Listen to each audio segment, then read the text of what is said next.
hostelry. So I went there, and I was kind of short on money because I had to spend a lot of things. I arrived in my apartment, and there was like nothing, so I had to buy sheets and pillows and everything. So I was spending a lot of things on accommodation and food. So I was really short, and with a friend we were ending up buying some beans.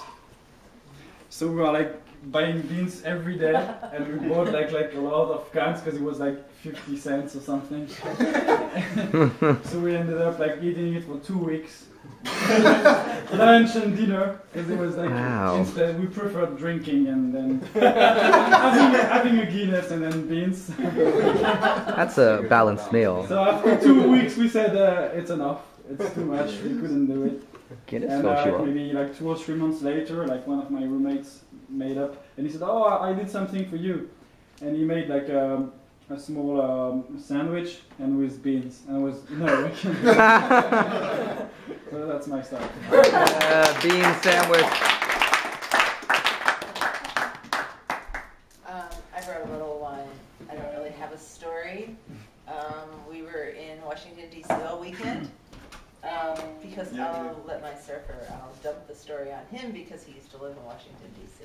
So we initiated a new Couchsurfer, and we were her first hosts, or her first guest, and it was her first time hosting this weekend. And we had a great weekend, and she was crying this morning when we left. So it was really fun. And Did you stop hitting her?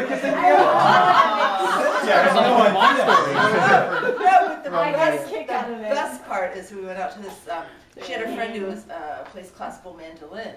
So we kind of had an Italian theme evening last night. And we went out to this Italian restaurant, and when the check came, this was the first time she ever hosted, and she just grabbed the check, and I tried to say, "Oh, come on, you're not going to pay the check." You should be. And she's like, yeah. I said, "Well, let me leave the tip," because I saw it was an $80 dinner check, She's like, no, I have the check.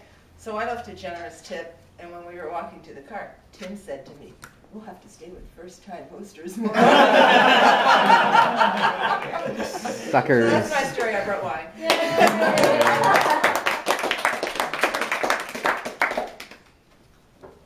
What are we looking at me for?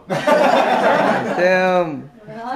I was struggling to think of a food story, but I did tell one earlier today, so the only person who's heard it before is Cynthia, but I'll try and make it a bit shorter than the version I told you. But it revolves around the aura of being with a prince.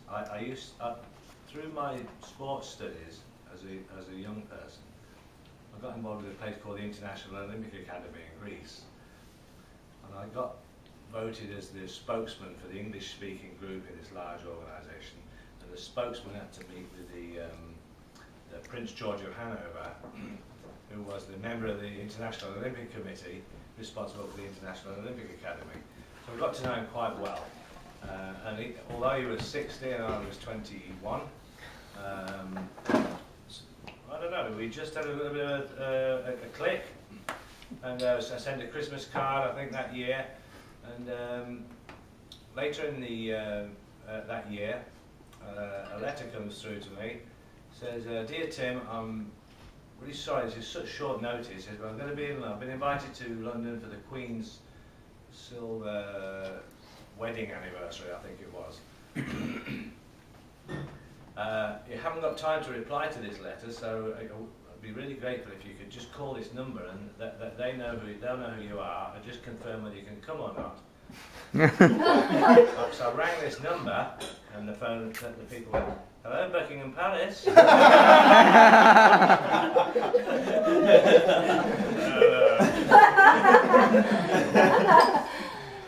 I said, it's Timothy Harris, Prince George of Hanover meeting at Hyde Park. Mr. Harris, Prince George will be delighted that you've called. Thank you so much, So I met him at this really expensive hotel, and I was a poor student, so I was a bit worried about what I'd have to pay and all that sort of thing, but he said, no, he offered me a drink, we had a drink, he said, "Have you eaten?"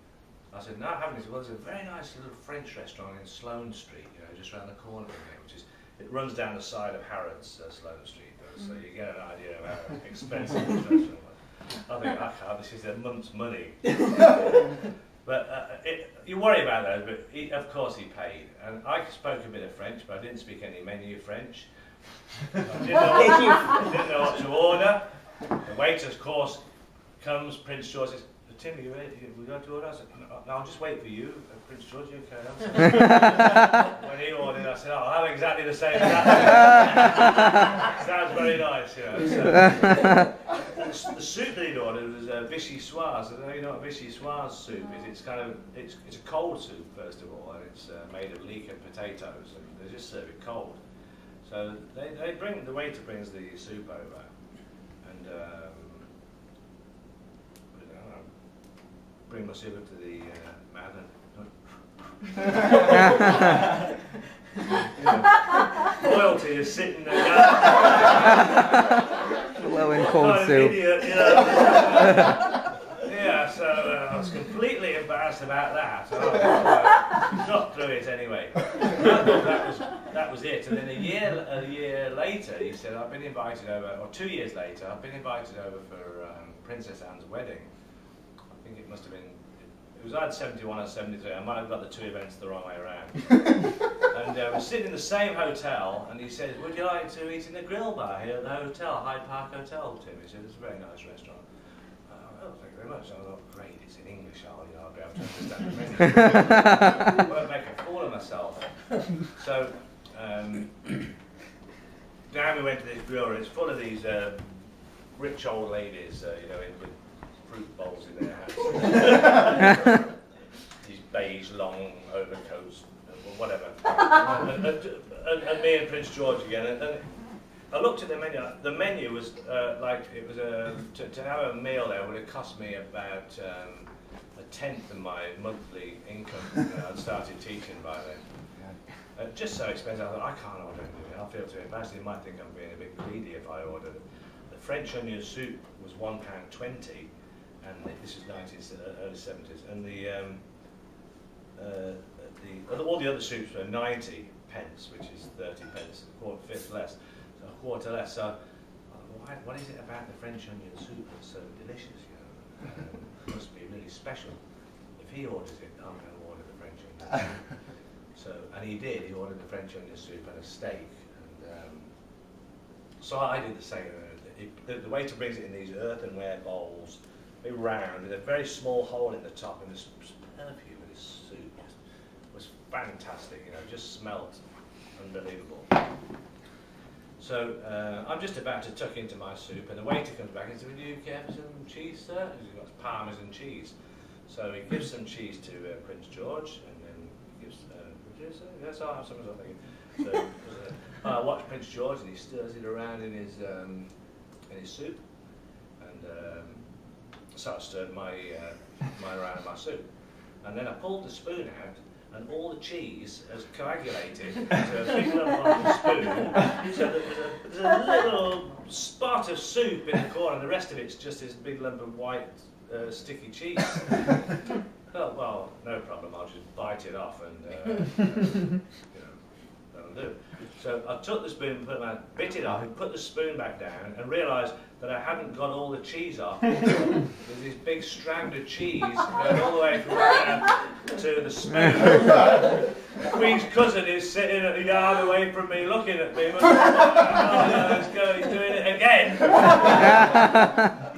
Well, I remember I tried to pull it up to get it in because I was sucking and it was just getting thinner. So I pulled the spoon up and it came up in a loop, and the loop stuck to my chin. So and a loop of Parmesan cheese hanging around my chin. You know, and so that was the second episode of the story. I met him once more. Wow. No soup, no soup was involved in the story. But I remember it was just a quick talk he was giving, and I didn't only have time. And he said to me, this was about 3 years later actually. He said, "Tim, I'm ever so sorry, I won't be able to spend any time with you today, but I'm having dinner with the Queen." And so that's fine. Shook hands, and as I was going back home on the train, I was wondering what his conversation with the Queen would be like. You know, perhaps the Queen said to him, haven't by chance met that subject of mine who has trouble with the soup? Yeah.